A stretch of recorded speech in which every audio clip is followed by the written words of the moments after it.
You guys ready? Yes. Okay, so first tell us where you're from. Uh, First of all, thank you for having us today, and this is a wonderful time. First of all, my name is Mustafa Abdo. I'm from Somalia.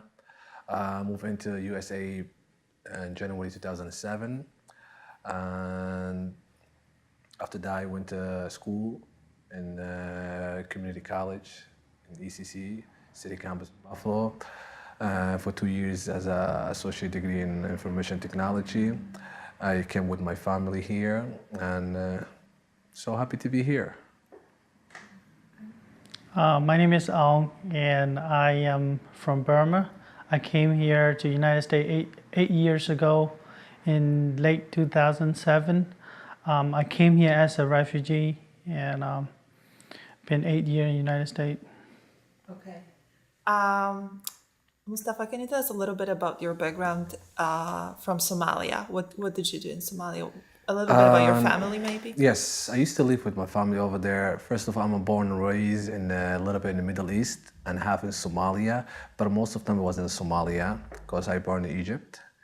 And move after that, the family moved back to Somalia, and probably around late 80s. That's when the civil war was started in the country, and up to now, the country after 22 years, it was civil war, non-stable governments, and a lot of issues with the government. That's make the people to leave the country and seek for the refugees in some neighbors countries. And me and my family, we were part of that, and we had the chance to come to USA and get a better life. So you came straight from Somalia to the US. Not this time. Before I was in Somalia, but I came from Syria. Okay. I just grew up a little bit over there, and we went to this refugee camp in Syria. How long did you live in the refugee camp? Around 10 years. Around 10, you 10 said? years, yes, around 10 years in Syria. And after that, we had the chance to be here in the USA because of the refugee camp. People was going different places. Such people went to Canada, some of them went to Australia, some of them went to USA. So we had the chance to say, hey, you guys is good and you can go guys to America. Can you, if that's okay with you, can you tell us a little bit about the life in the refugee camp? The life in refugee camp, it was a basic life. Basically, you live in a small tent house with you share it with somebody, with your family or with your neighbor. Light. It was basically it was hourly things, water or light, and it wasn't something we can like the way we live in today. Very perfect or comfortable. It wasn't that much comfortable. It was in desert. One of the place that we used to live, it was a desert. It was called United Nation Camp. Just only was for the refugees. So we spent a lot of years over there, and believe me, it's something you can memorize it, but it's not something very that much comfortable. But at the end of the day, I'm so happy that I'm here. Did you go to school in there? I did. I went to Syrian school. I reached till grade 11.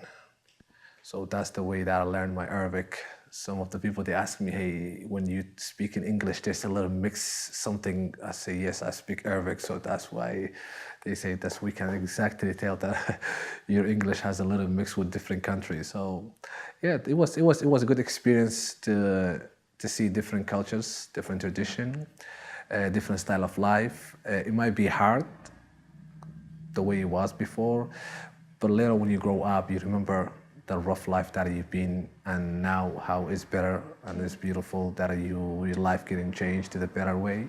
So it's beautiful. I'm thanks for that one. So what's your first language if Arabic is not your first language? Somali is the first one. Somali. Second is the Arabic. Third is the English. Okay. Yes. Okay. And what about you? Can you tell us a little bit about your life in Burma and your family? Well, I was born in the just regular family. I got brothers. I get away from my country when I finished my high school, and I was in the border line for 2 years, tied by my border for 2 years. That 2 years, I got the scholarship program, so I have a chance to go to university to study the higher education, and I was 3 years in the refugee camps, one of the biggest refugee camps in Thai-Burma border. There was 9 of them, and it's the one that I live in with the biggest one. Life in the refugee camps is tough because you are basically under home arrest. You can't go outside of the camp. It was controlled by the armed security Thai soldier, and the basic supply was provided from United Nations. You know, it's just, I mean, very basics, but you have very lack of education and other the other things for the kids. You know. So how do you remember your first days in the United States? Oh, I came here alone. First of all, like most of the flight from Bangkok to United States is they have one transit, but my flight was 22 hours straight. So it's a long flight. And when I got to JFK, there's nobody come and pick me up. So there's somebody supposed to be there, and I have to take another flight to Albany. I was supposed to go to Albany, but nobody came and pick me up. And so I was sitting and waiting, and I was so upset that nobody came and pick me up. They promised me that there's somebody gonna be there and come and pick me up. So I have the white bag that I got from IOM. That you have to raise your bag so the people can see. I was raising people that, hey, I'm here, but nobody come and pick me up. So at the end, I was so hungry, and I was go tell the security that nobody come and pick me up. So they put me in a hotel, and later on the guy show up, and so that morning they rescheduled the flight back to Albany. But when I got to Albany, nobody came and picked me up again. So I was there for 3 hours, and I was waiting, and finally somebody decided. But I was like, it's a long flight, and I don't drink a lot of water, so I was dehydrated. So they take me to the hospital because I have a problem with I have the heart condition. So they take me to the hospital right away, the first day to the United States. So you flew to Albany. How did you end up in Buffalo? Well, I was there for 10 days, and I don't have any friends there. They don't have the room ready for me because I'm single, so it's hard to get a single room in Albany. And I have contact with one of my friends in Buffalo. He said, "Why don't you come down and take a look at it?" And I was like, "Okay," because I don't want to stay in Albany because there's nobody there, nobody that I know of. There's a Burmese community, but very small. So they sent me the money to buy the Greyhound ticket. So I just jump on the bus. I don't tell anybody that I'm coming here. I just jump on the bus and I left. So people are wondering and surprised, where did he go? So you get officially resettled to Albany, but you moved voluntarily to Buffalo. Yeah. Okay. Yeah. So Mustafa, what about you? Your first days? For me, the first reaction was the snow. And believe me, Did you come in the winter? We came in January 31st, which that night it was snowing very heavy back in 2007. So we had the flight was 18 hours from the place that we took off to Chicago. And Chicago had stayed 4 hours because we were probably 5 families together, and each family has to go to where he's going to the state, which state, but for example, Minnesota or Atlanta, Georgia, or stuff like that. For us, they say Buffalo, the flight is okay. You guys can go to Buffalo, but the rest of the families, they had to stay that night in Chicago because it was too cold. And as soon as I came to the airport, I saw the snow. I freaked out because the pilot was saying, "Oh, we have some air bomb, and I don't want anybody to get scared." And I'm holding the seat like this. So as soon we land, the caseworker was there and welcoming us, and I just told him what I have to do right now. He said, "You have to carry all these bags to the parking lot." And to go to the parking lot with this snow, it was tough. First question I asked him, is there a possibility I can go back? and he said, "Don't worry about it, you will get used to it. I know there's a lot of people who came from place that's hot and end up in Buffalo, and they love Buffalo." And that was the first reaction for me. My mom, she couldn't say nothing for till the next day. She doesn't want to do any comment, say anything, because she said, "This is America?" So it was kind of very welcoming because for me, we have a families here, and because of that, they say, we're gonna take you guys to Buffalo because back in the Syria when we was being in camp, they will ask you, do you know anybody in the USA? Do you have relatives? So we have a couple families who came to Buffalo back in '98 and 2001. So we just called them.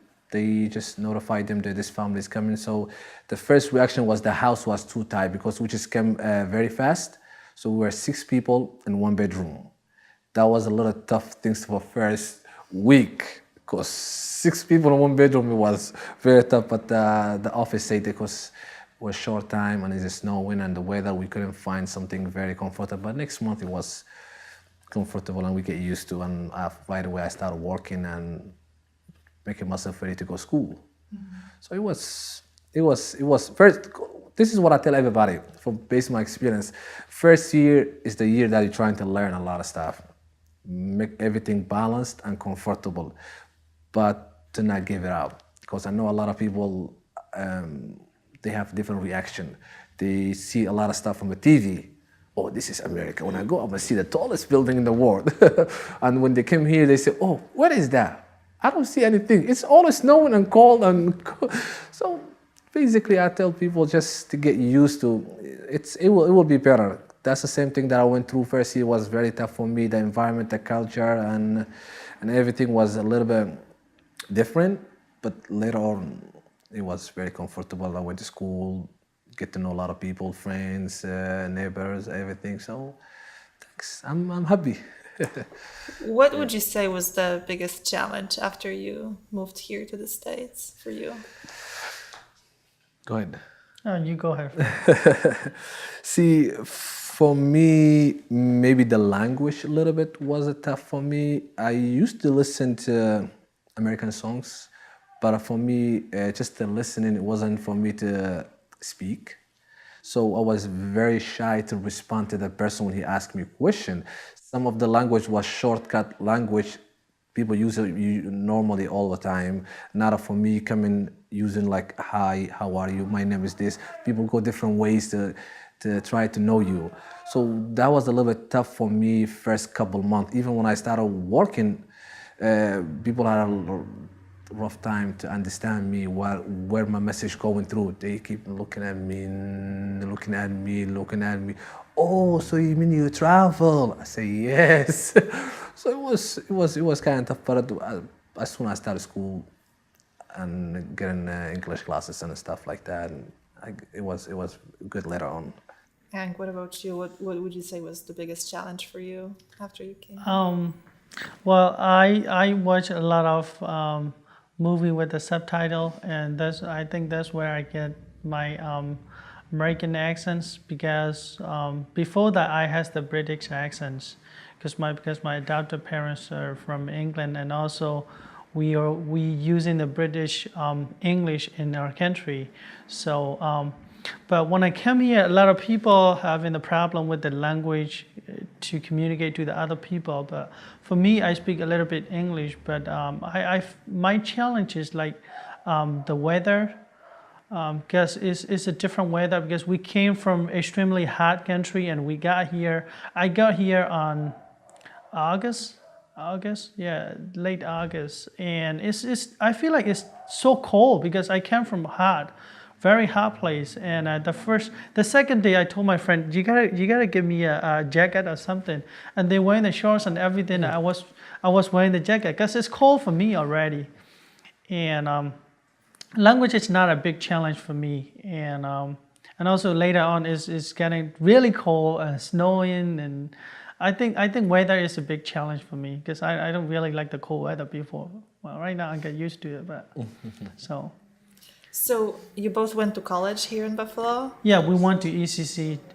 That's where I met him. That's how you met. Yes. So can you tell us the story how you met? Well, we taken the IT CIS, Computer Information System in ECC, and we met in the some class. We're the immigrants, so usually we don't. Usually the first year we hang out with the people that we stick together. We do the homework, and then later on we find out that, oh, we're in the same major too. So another semester we try to take the same class, so that's how we met him. It was a good time. It was a good time back in the days, yes. Always when you are new to the system, or let me phrase it this way: when you have not that much fully confidence to raise your hands, you want to answer the question. All your friends for the same will be, hey, let's go sit to the back seat. Nobody will call us that time. Nobody will ask us any question. Let's just hide. So me and Aung always were trying to get in the first line of the class, just do homeworks, doing after homeworks, and it was a good time because it was a lot of immigrant in the school that time back in '08 and '09, and you have a Somalia, from Sudan, from Asia. There was a lot of students, but me and Aung, we was in those two different countries or different map in the world, but sitting together all the time. People asking that question, how you guys doing all together? Even the professor used to ask, Aung and Mustafa, where they are? Oh, they are the last. So it was a good time, and since that time we are friends, and up to now, so it's been 6 years so far right now.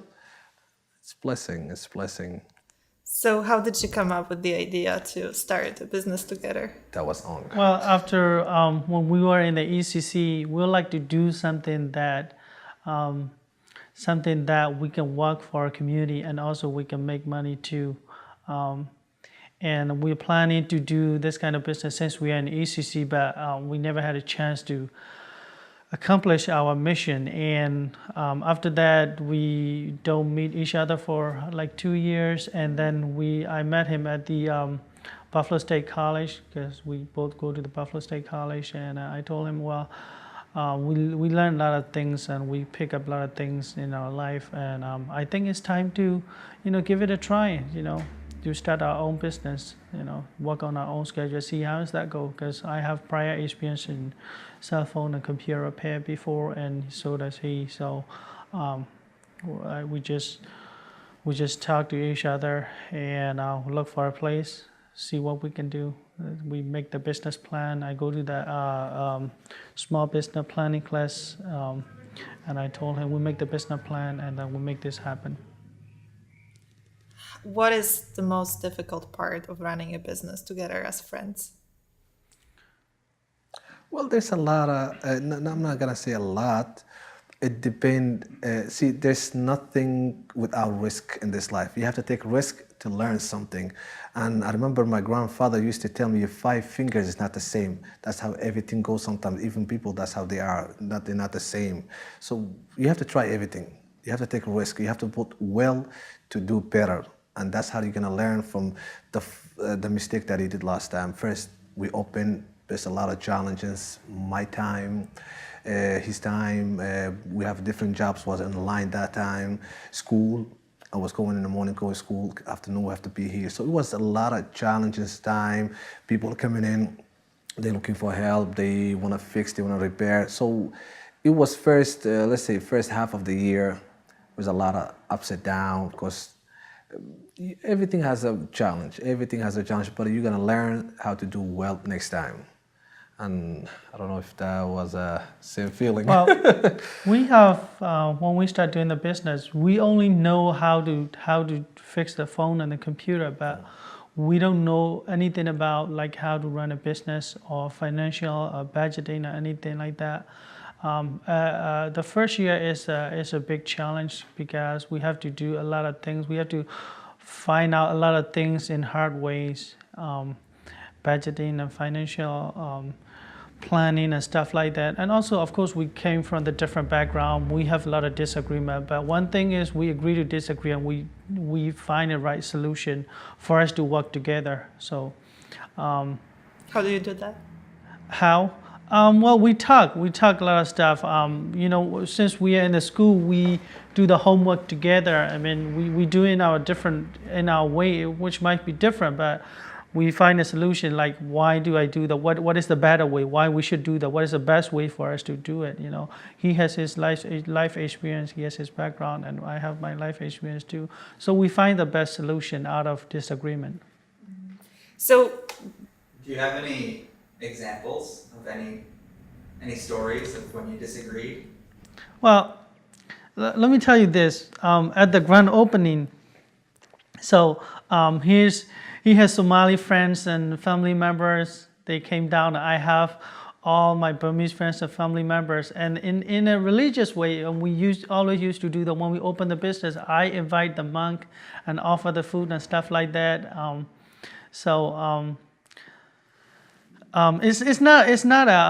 It's not something that we disagree. I just want to let you know, want to tell you that there was the background he coming from and the background I'm coming from, the religion is different too. So when we are praying together with all the monks and the Burmese community people, all the Somali people other side, they are silent waiting to finish. And then his Somali imam come in and pray for us. All the monks are waiting for him to pray.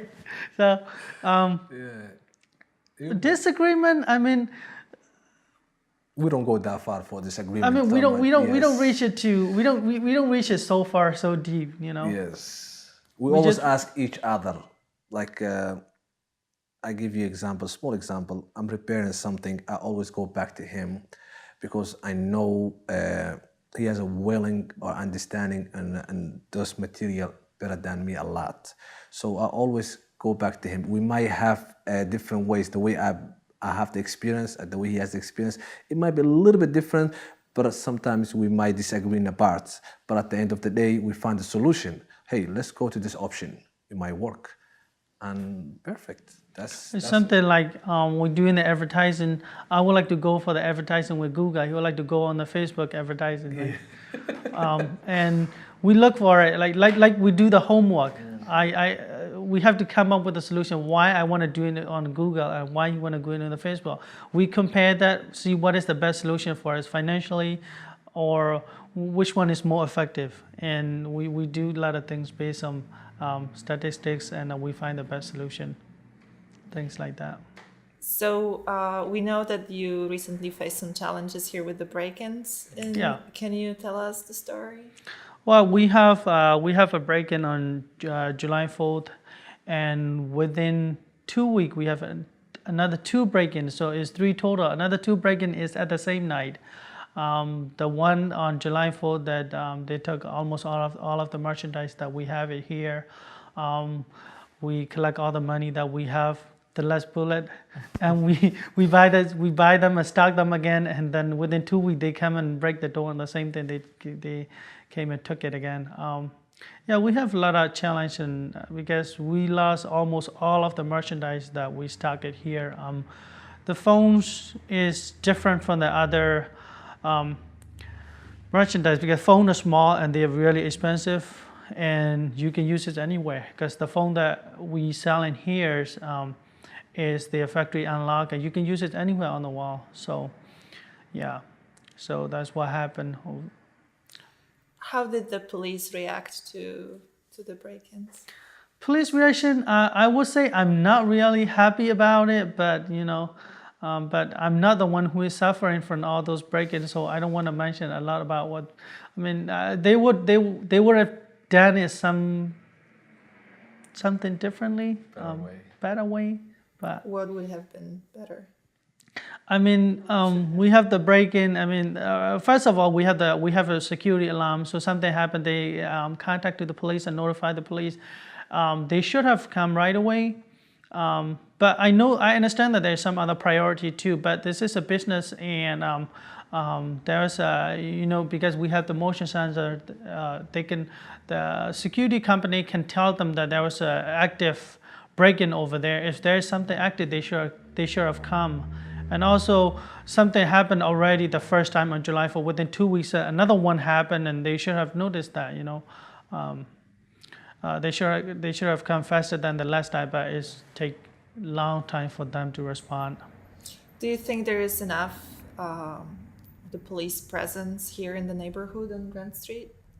Well, I already suggest we spoke.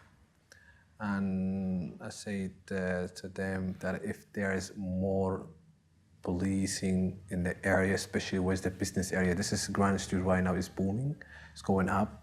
And if there's more presence of the police, probably these people who's doing all this, they might just get less and less and less, or maybe move it to different area, stuff like that. But we still working on this. We spoke with the police officer. I just sometimes spoke to a couple officers outside in the street, and they say we're trying the best to this is to not happen again. But I would like them if they can respond very quick, because they saying it was only alarm, but you never know who was inside the building or who wasn't inside the building, or maybe anybody injured, or maybe somebody bleeding inside that building, and there's 3 hours the first officer to respond is very weak. I mean, Grand Street is, this area is a very diverse area. We have a lot of immigrants, Somali, Nepali, Bhutanese, Burmese, Korean, Iraqi, very diverse area. A lot of immigrant people live here.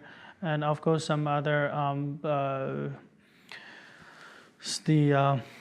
Spanish people and some other people live here too. But compared to Grand Street from 5 years ago, Grand Street is changing, and the business on the Grand Street is booming, and Grand Street is growing better than ever.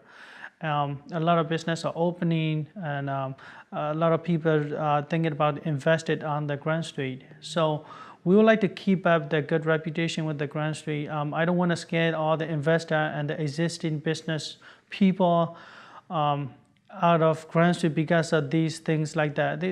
Things like this preventable. I mean, we need more police present on the street, something like foot patrol, or more patrol in the nighttime and stuff like that. Otherwise, there's a lot of break-in. It's not just me who is suffering from this kind of break-in. A lot of business on Grand Street, they got break-in. Recently, there was one phone store down there got break-in. I never heard anything about they catch a guy. They never catch a guy.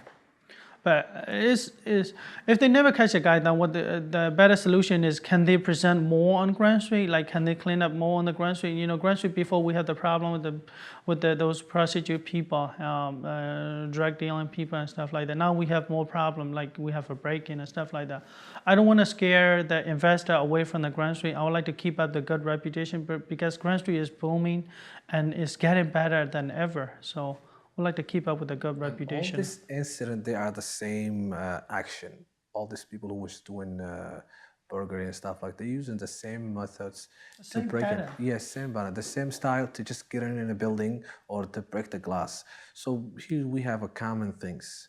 But at the same time, I would like from the law enforcement if they can keep it up with, because he just mentioned 2 weeks ago, another store like 2 lights from here, same thing, around the same time, 1 a.m. or between 1 a.m. and 2 a.m. And the alarm was going on for probably half an hour. Only the neighborhood, they never noticed the alarm, and they came outside and they called the police. So if there is a recurrent pattern, and we've seen a lot of break-ins, not only into businesses, but also private homes, right, here. Yes. Why do you think, and as you put it, the police can't catch the guy? What's your take on that? For the Buffalo police, I know they are overworked and they are overloaded.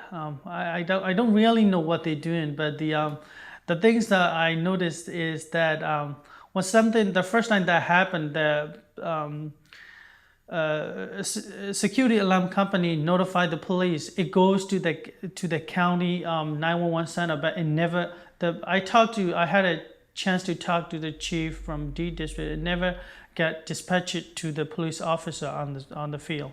So there was a misunderstanding over there. Maybe they put a low priority on the call, or they have to find a solution how to protect the business, because business are the one who paying the taxes the most. They have to protect the business. Because of those new business, I mean, Grand Street is getting better. I don't really know why they don't catch the guy, but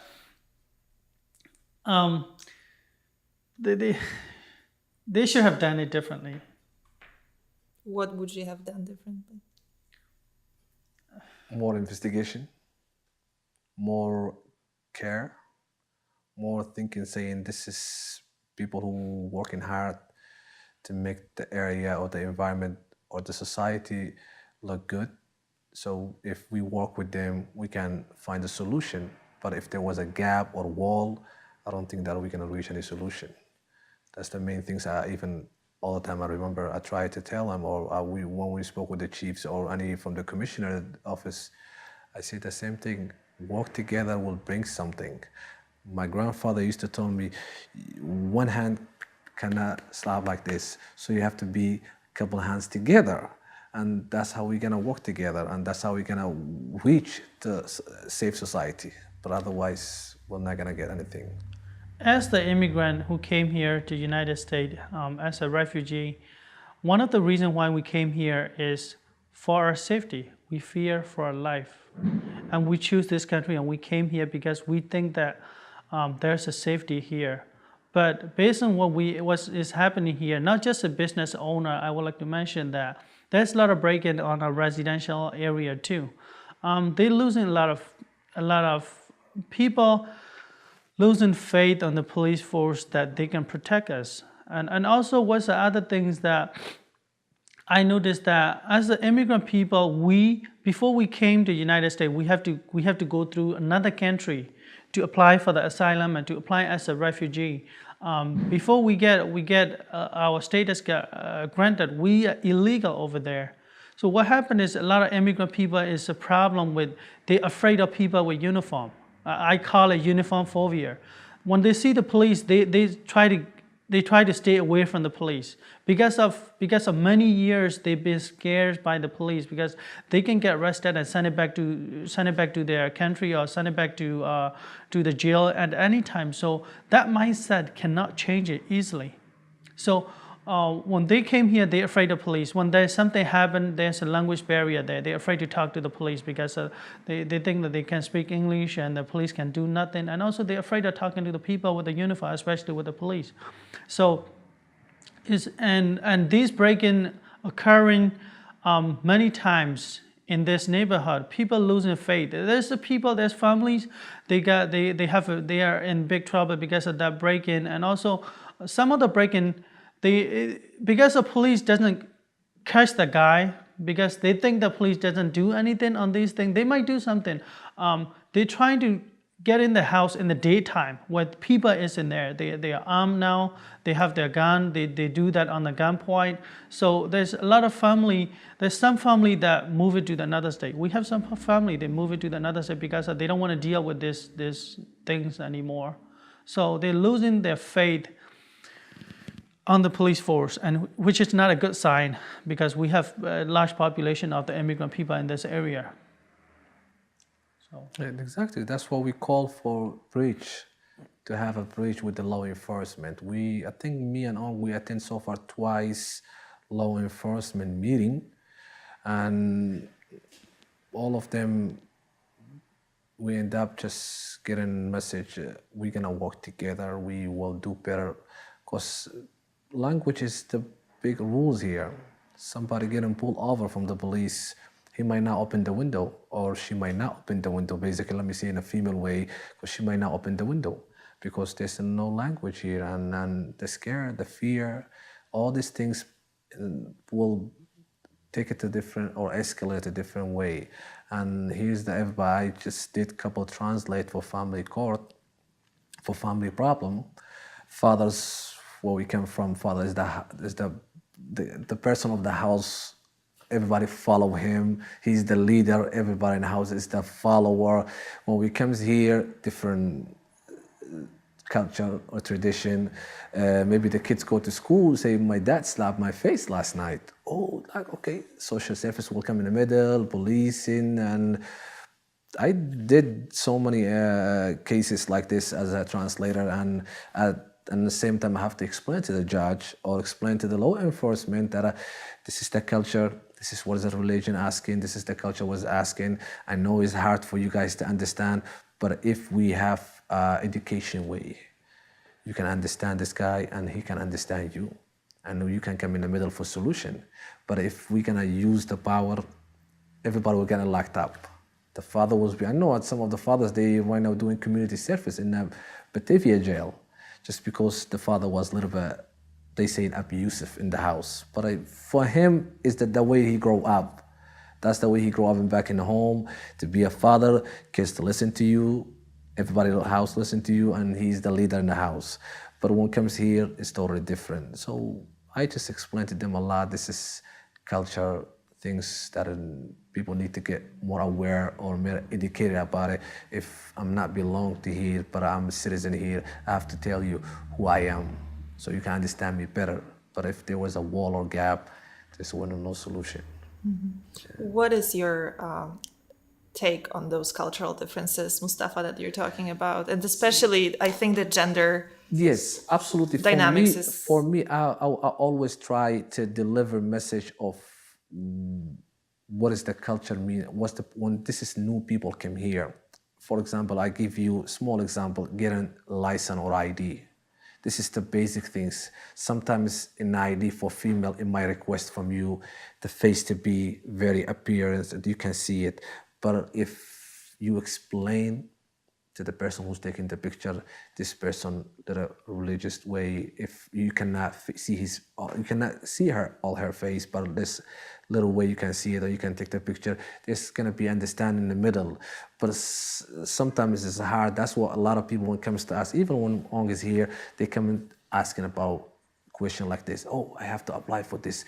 Do I need to cover? Do I need not cover? Do I need to hide this one? Do I need to show this one? Because the system maybe doesn't have a fully education about people who come in as a new, what they are, what they're from are, what they like, what they don't like, what they dislike, stuff like that. So I always try to help a lot as a volunteer. I don't charge anything, and nothing for money, anything for sake. I take people for driving test, DMV, family court, domestic violence. Sometimes in the night, I'll get a call. Hey, Mustafa, somebody from the community got arrested for maybe hanging around the wrong area. We would like you to come. The last incident was in Homeland Security in the border here to Canada. One of the immigrants here, she was just driving the wrong area. She ended up in Canadian side. And the Canadian, they sent her with the officer to US. US just put her inside, investigation. She mentioned that she was in my shop probably half an hour ago. So they called me, say, Mustafa, I said, yes, we have a person, she's saying that she was in your shop half an hour. Because I remember right away, that was the only female who came that time. It was around this time, 6:30, 7 o'clock. So I went over there, and the officer came down to me. She said she doesn't speak English, and she has a permit, but she ended up in that area. Could you just please? So I explained to him how this is difficult here when people who came in new here, how a lot of difficulties we're facing, but at the same time, I explained to him how's everything going on, and he was very, very, very, very wonderful person. And he said, "I'm sorry, I didn't understand, and she doesn't speak English, but this is her license. She cannot drive. You're supposed to drive for her." And it was very wonderful. That's the things that I'm always try to do, because I know this. I cannot, deliver all the message to all the law enforcement USA, but as much as I could right now, I try to help always. Oh yeah. Well, let me just kind of follow up on that, because this store is much more than a business. It's a community place. You are a very unique example of transcending the cultural borders. Refugee communities in Buffalo are very divided. Exactly. They stay divided, and everyone is kind of very focused on their own. And you function as this very unique place where, we could see community members of all kinds coming here and asking for much more than only doing business. Exactly. So can you tell us a little bit about your role in the community here? I mean, we volunteer in our community most of the time. Even this store is we open as a cell phone store. People always come in here and ask for help, to apply for something, to fill out the form, to call somebody. I mean, we help them as much as we can when we have free time. It's not about we running the business. Of course, it is for the money, but it's not all about money. We would like to help the community too, because people get take advantage by some people because of their lack of knowledge and their language, poor communication skills. So we like to help the people as much as we can as So we volunteer in our community. Out of the business hour, we help them too. Sometimes they call us in the middle of the night. They need some help and stuff like that. We always help them. I mean, it's not just a place where you can come down and pay your cell phone bill and pay your utility bill. This is a place where you can come down and ask some question, and if you want a letter to read it, we can help them to read it. Fill out the form and stuff like that. One example, I have a friend who came in here today. I know him personally. He came in here to pay the bill too. He just came in here today, and hey, can you help me to buy the plane ticket to go back to my country? And I helped him, and I asked him, "Where's the visa?" He said, "Do I need one?" Of course, you need one. He have the travel document, but he don't have a visa. So I help him to apply for the visa. I help him to go down to the embassy in New York City. Stuff like that. We not just doing the business. We help in the community in our way too. Do you remember the most unusual question that people came with and asked for help? There's a lot of unusual because most of the stuff they come in and ask me for help is a lot of times is unusual. I mean, I can't think of anything right now, but some of the help that they're asking for is really funny. But we help them. We help them as much as we can. I mean, if we cannot help them, we direct them to the right place. I'll give you some example. There's a guy who right now he's a truck driver, and I help him a lot. And he's one of my close friends right now. He's older than me. He has a lot of kids, and he's a truck driver. But to get to be a truck driver, it was 2 years process. First of all, we have to work in his permit. After that, the drive license. To get the drive license, he comes from Africa where usually, basically, we don't use rules a lot. We don't follow signals. Just before you become to the corner, boom, hit the left right away. Doesn't matter who's coming and stuff like that. So it was tough for him to follow those rules. Every time he wants to go, he has to take his head out a window to make sure there's no car coming behind while he can use the middle. So when we went to test, the examiner was next to him. He just told him, go straight. He went straight right away. He rolled the window down, take his head out, right there. He said, you failed. Out. Right there. But I was with him, and I have to explain to the examiner that, hey, this is, I know I understand you say it's wrong, but we have cultural problem here. Where he come from, people drive like the way they want. So he said, no. He has to go learn the rules. This is a stop sign. He might hit somebody. Maybe there's a car going on next to him, hit his head. So we have to, I think probably went back 5 times. And those 5 times he couldn't make it. He knows how to drive, but the problem, the rules. And I think, what was that, the 6th time that he got the drive license? And he was happy. And now we have to work in his truck license. And it was very tough, believe me, because people coming from place has a less education or less responsible. And when you come in here, you have to be responsible for your action. It's not where you come from. Don't try to bring what was over there to make it to happen here, because totally is different. You have to follow the rules and everything. Every company has a policy. You have to policy. If you call off 4 times, you're out. And people, hey, I called, I was inducted. Why he's firing me? There's a policy. You have to read. So it happened. You might see a lot of some funny stuff, but it's not the person who's doing it the wrong way, but this is his normal things, his normal routine life. So it happened. You will see. We face a lot, me and Aung, all the time here. So one more question. I wanted to ask you about singing. Oh, all right. Well, the nature of the job that we are doing is very. We have to do it when we do that, especially with the cell phone repair. We have to pay attention because it's very precisely that we have to do it. I got a lot of stress. I don't know about Mustafa. You don't like singing, but So I'd find a way to release the stress, and I found singing is the best one. So I like singing too. So I sing here when there's nobody around, but I'm sure you guys can hear about it. Yes. So it's not like a getting ready for American Idol or No, not really. Absolutely, absolutely. Yeah, yeah. That's good. I listen to music, but I don't sing. But he always sing, and I just noticed that on him long time ago that he has a guitar in his house. You go to his house, the guitar, the system, everything's over there. So this is my getaway. So this is nice. This is nice. Yeah. All right. good. That was brilliant. Thank you so much. Thank you. Thank you.